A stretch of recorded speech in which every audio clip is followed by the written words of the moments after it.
ऐसी स्थिति में मेरा आपसे यही नम्र निवेदन है कि ये टैक्स स्ट्रक्चर पर आप जरा दोबारा सोचिए, जिसके कारण ये आम आदमी, गरीब की बात तो बहुत हो चुकी है, मैं नहीं करूंगा क्या स्थिति देश में गरीबों की है, मगर सिर्फ मैं क्योंकि आई नो।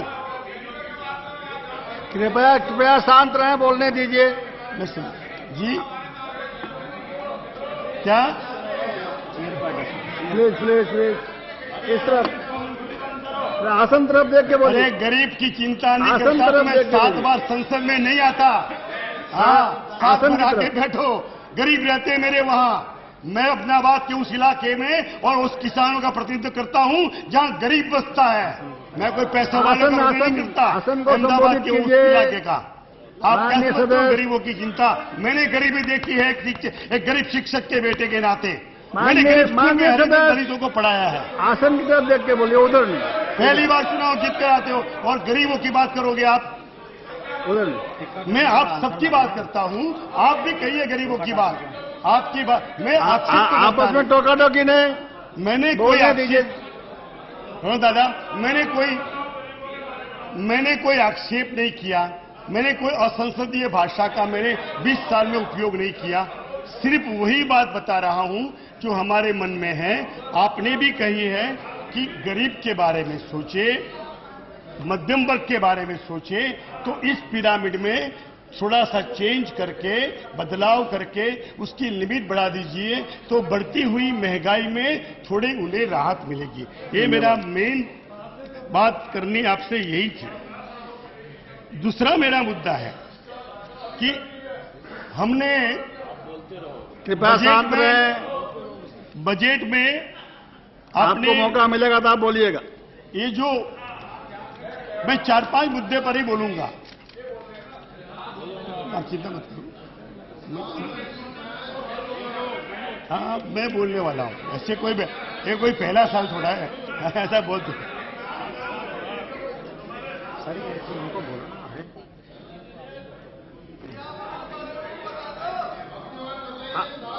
माननीय सदस्य, आप इधर देखकर बोलिए, उधर मत देखिए। जब देखो उधर देखते रहते हैं, ये मजाक में लेते हैं। नहीं ना, आप तब भी मत देखिए। मैं उस गरीबों की बात करना चाहता हूँ। हाउस होल्डर में नहीं होगा तो मैं चुप बैठूंगा। इधर भी गरीबों का बात कर सकते। मैंने किसी पर आरोप नहीं लगाया, न अपनी कोई वैसी बात कही जिससे किसी को दुख हो जाए।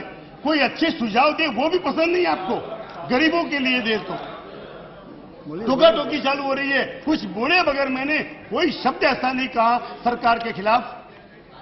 मैं गरीब की बात करता हूं तो क्या मुझे अधिकार नहीं है गरीब की बात करने का? अब जो बात आती है, मेरा दूसरा मुद्दा है फाइनेंस बिल पे। हमने हाउसिंग सेक्टर को बहुत ज्यादा, ये थोड़ा टेक्निकल मुद्दा है, जो मुझे कहना था वो मैंने गरीब के लिए कह दिया। हाउसिंग सेक्टर में अगर आप फाइनेंस बिल को देखेंगे तो आपकी ये लाल किताब है, लाल किताब, उसमें memorandum explaining the provision in the finance bill 2010। उपाध्यक्ष जी, मैं कुछ साथियों को आप समझाइए। There is a difference between budget and finance bill. I am speaking on finance bill.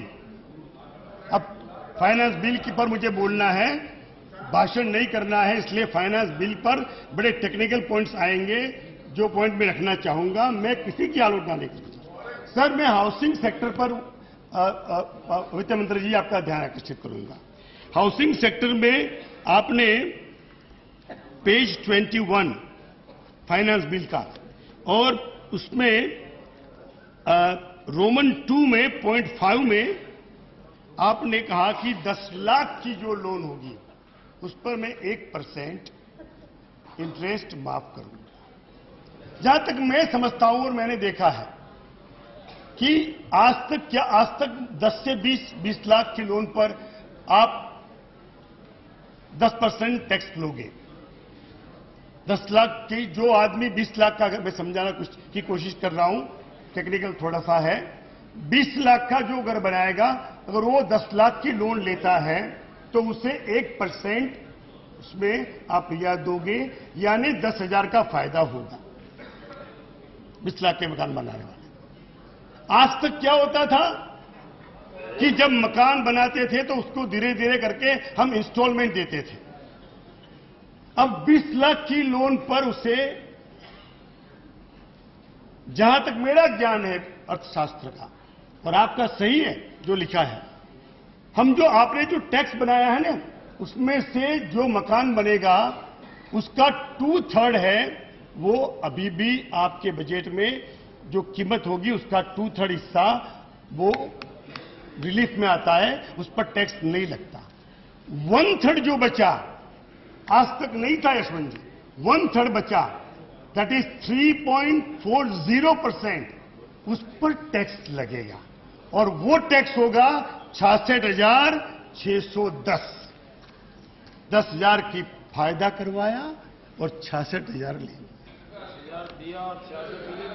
ये भी थोड़ा आप बाद में उस पर आप थोड़ी चर्चा भी कर लीजिएगा कि ये कैसे 66,666 इतने रुपये का उसको टैक्स देना पड़ेगा, अभी तक नहीं था। और आपने कहा है कि मैं हाउसिंग सेक्टर में करीबन 3,000 करोड़ का मुझे ये जो आपने 25 नई सर्विसेज डाली है, 25 नई सर्विसेज पर सर्विस टैक्स डाला गया है। मुझे कभी तो आश्चर्य होता है, मुझे पहली बार मैं आता हूं उस मुद्दे पर कि जो सर्विसेज है उसमें, प्रणव दादा मैं आपसे एक अपने भाई के नाते सीधी बात करता हूं, उपाध्यक्ष महोदय, नहीं करनी चाहिए संसद में, रिट्रोस्पेक्टिव इफेक्ट, रिट्रोस्पेक्टिव यानी पिछले कई सालों की आज भूतलक्षी पूर्वलक्षी, एक में 2003 है, वो बाद में आता हूं, एक है 2007 में। 2007 का रिट्रोस्पेक्टिव, कभी कोई टैक्स रिट्रोस्पेक्टिव नहीं हो सकता। अगले साल से आप लीजिए, प्रोस्पेक्टिव करिए, ये रिट्रोस्पेक्टिव है।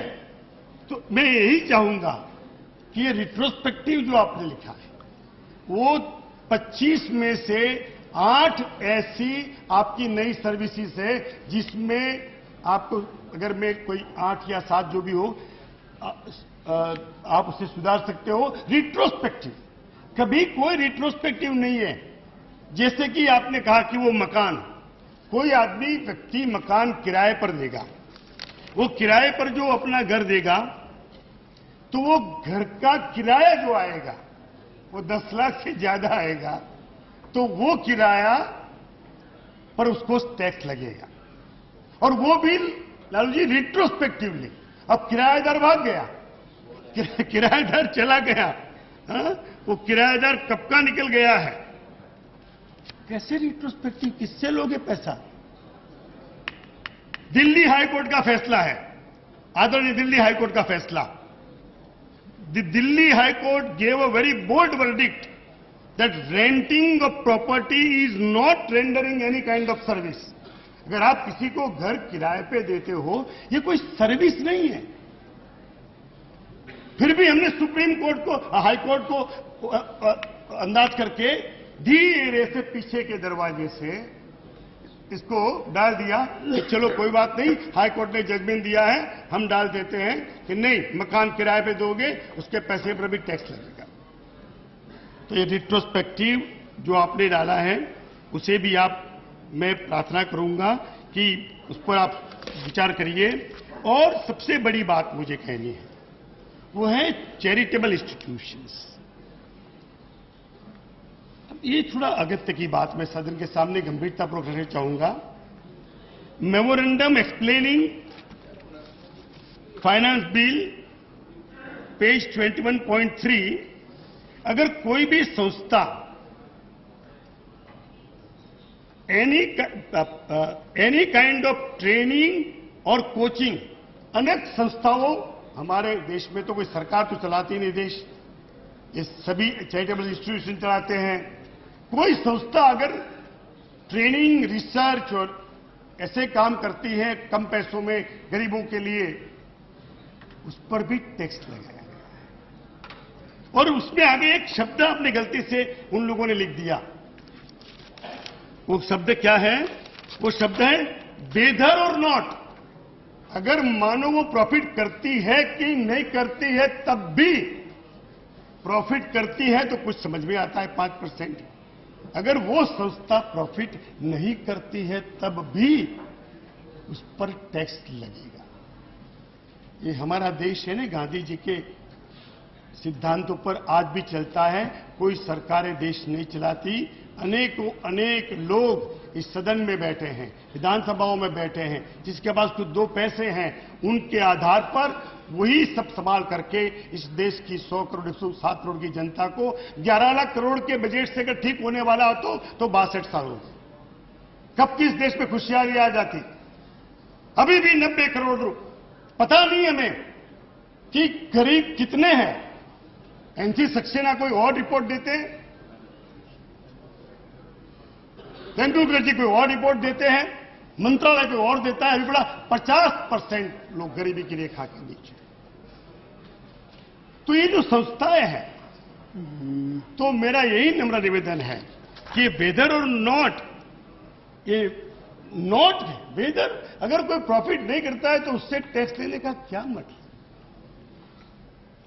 एक संस्था चलाते हैं, प्रॉफिट करता है, लीजिए, उसके सारे चौपड़े आप देखिए, उसके आप किताबें देखिए, बुक्स ऑफ अकाउंट देखिए। तो मेरा आपसे यह भी नम्र निवेदन है कि इसमें भी रिट्रोस्पेक्टिव, गांधी रिट्रोस्पेक्टिव 11/7/2003 से, ये रिट्रोस्पेक्टिव मेरी समझ में नहीं आता है। मैं विद्यार्थी हूं, आपकी समझ में 3 साल पहले 6 साल पहले का टैक्स वसूल करो।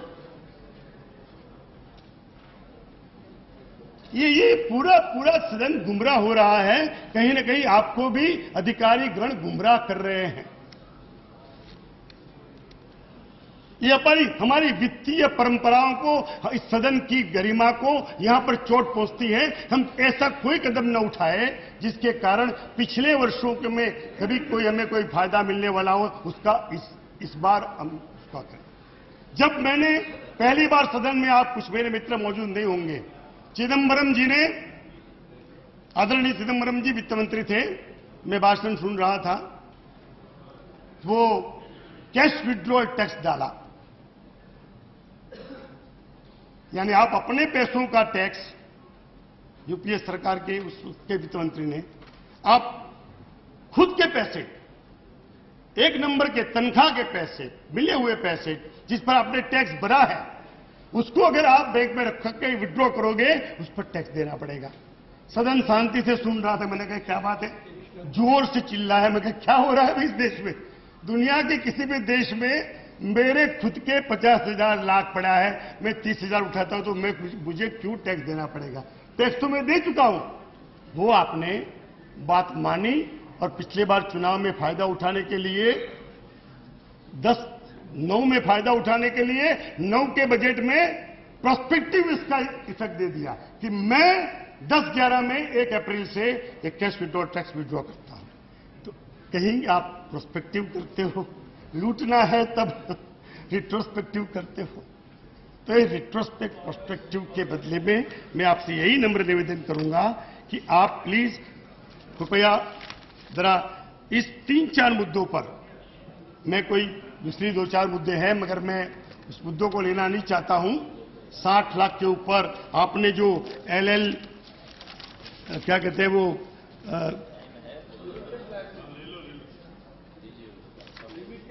लिमिटेड लायबिलिटी, अब देखिए लिमिटेड लायबिलिटी जो है ना, वो 60 लाख के ऊपर आपने टैक्स नहीं रखा। 60 लाख है। जहां तक मैं उस शहर से आता हूं जहां लोग, गुजरात के लोग व्यापारी हैं। अब कौन होगा जो 60 लाख के बाद ये कंपनी बनाएगा? ज्यादातर तो लिमिटेड और कंपनी में प्राइवेट पार्टनरशिप होती है या तो लिमिटेड कंपनी होती है, तो ये कन्वर्ट होने वाली नहीं है। 60 लाख क्यों? कोई नहीं करेगा। वो प्राइवेट बना देगा 3 परिवार के सदस्यों को, प्राइवेट लिमिटेड कंपनी। तो वो जो आपका उद्देश्य है, मैं इन शॉर्ट कहना चाहूंगा, वो उद्देश्य पूरा नहीं होगा। ये 3-4-5 मुद्दों पर अपनी बात रखते हुए, सदन का ज्यादा समय न लेते हुए, फिर एक बार दोबारा मैं कहना चाहूंगा, आम आदमी पीस रहा है, आपका बजट आम आदमी के खिलाफ है।